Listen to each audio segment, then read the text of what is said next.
The Inland Waterways Commission was created by Congress in March 1907 at the request of President Theodore Roosevelt, to investigate the transportation crisis that recently had affected nation's ability to move its produce and industrial production efficiently. The immediate crisis centered on insufficient railroad capacity developed by the private sector, and competing but neglected inland shipping, the navigation of which had been deemed under federal purview since 1824. The temporary commission lasted until the end of Roosevelt's presidency, but his conservationist progressive interest was focused more than on transportation alone. The president wanted water projects to be considered for the multiple uses and in relation to other natural resources, and asked for a comprehensive plan for the improvement and control of the river systems of the United States,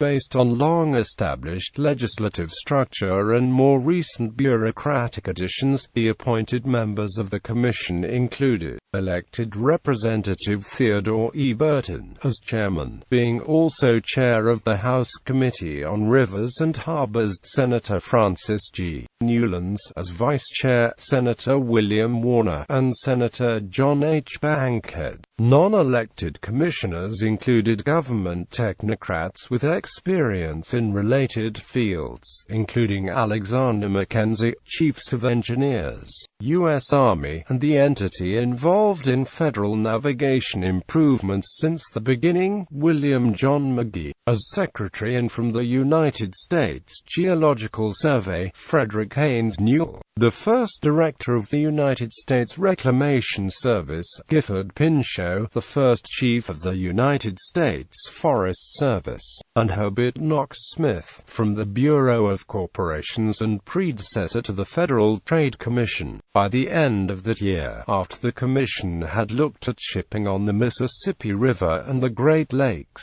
a minority of its members concluded that the nation needed a comprehensive water resources policy along with an autonomous commission of experts to plan and construct water projects that embraced entire river basins. At the end of 1907, and before Roosevelt presented the commission's preliminary report to Congress in late February, Senator Newlands introduced the first bill to create a permanent commission. Over the next decade, the subject of hydroelectricity would be closely studied, while Newlands drafted several more bills, with only an emasculated version becoming law in 1917. While supportive of the Commission's report generally, most members of Congress considered Newlands' plan either impractical or unconstitutional. 3 years later, Congress all but eliminated the hope of centralized water planning when it replaced the Inland Waterways Commission with the Federal Power Commission, following passage of the Federal Water Power Act of 1920. Presidential charge. On March 14, 1907, President Roosevelt appointed the Inland Waterway Commissioners and charged them to prepare and report a comprehensive plan for the improvement and control of the river systems of the United States. Quote, "He was influenced," he said, "by broad considerations of national policy, and the corresponding responsibilities and obligations, since the control of navigable waterways lies within the federal purview." He noted that while private sector energies had been directed largely toward industrial development in connection with field and forest, coal and iron, some of these material and power resources may already be largely depleted or abused. At the same time, the government's inland waterways have received scant attention as a whole, and it was becoming clear that the nation's streams should be considered and conserved as great natural resources.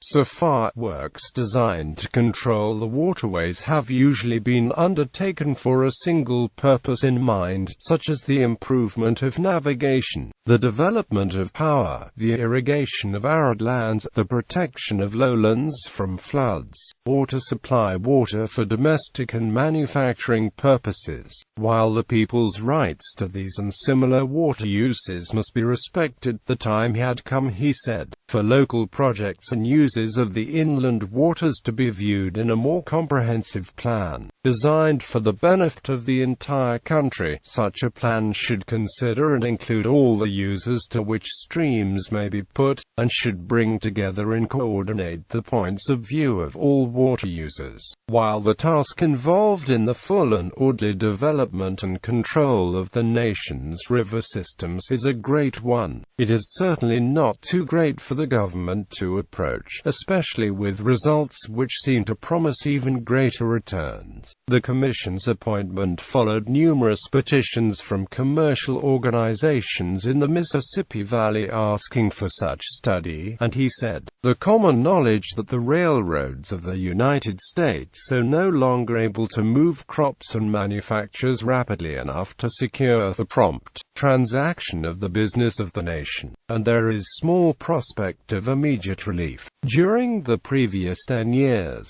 while the production of the northern interior states had doubled, the railroad facilities to transport it had increased only about 12%. There was reason to doubt railroad development could keep transportation abreast of production in the near term. There appears to be but one complete remedy: the development of a complementary system of transportation by water. The present congestion affects chiefly the people of the Mississippi Valley, and they demand relief. When the congestion of which they complain is relieved, the whole nation will share the good results. Roosevelt noted that while the nation's rivers are natural resources of first rank, they are also liable to become destructive agencies, endangering life and property, and that some of our most notable engineering enterprises have grown from the effort to control them. The vast quantity of annual suspended sediment and an enormous but unmeasured amount of earth, salts and soil matter carried in solution not only causes the Mississippi channels to clog and flood the lowlands of the lower river, but also renders the flow variable and difficult to control. Furthermore, he noted, the sediment and soil matter is composed of the most fertile material of the fields and pastures drained by the tributaries. Any plan for utilizing our inland waterways should consider floods and their control by forests and other means, the protection of bottom lands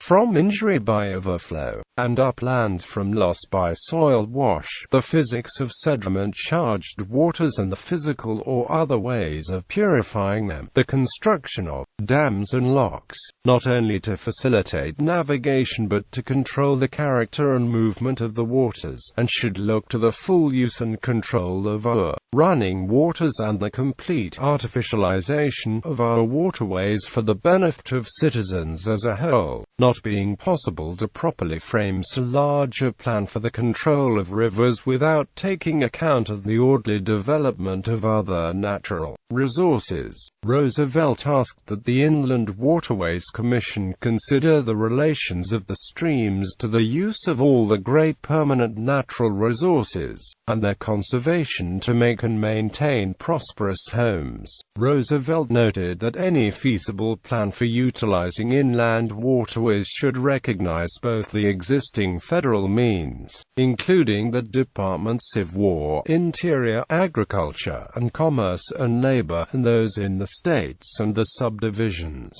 Also, it must not involve unduly burdensome expenditures from the national treasury. The cost necessarily will be large and proportional to the magnitude of potential benefits to the people, but it will be small in comparison to the $17 billion in current capital investments for steam railways nationally. That amount would have seemed enormous and incredible a half a century earlier, yet that investment was a continuous source of profit to the people. Without it, the nation's industrial progress would have been impossible. In closing, the President said that the questions before the Inland Waterways Commission must necessarily relate to every part of the United States and affect every interest within its borders. Its plans should be considered in light of the wider fullest modern knowledge of the country and its people, and from the most diverse points of view. As the committee's work sufficiently advanced, he would add more consulting members to the commission, and ask that its recommendations be fully discussed with him before they were submitted. The commission's report should include both a general statement of the problems, as well as recommendations concerning the manner and means of attacking the problems perceived by them. Proceedings.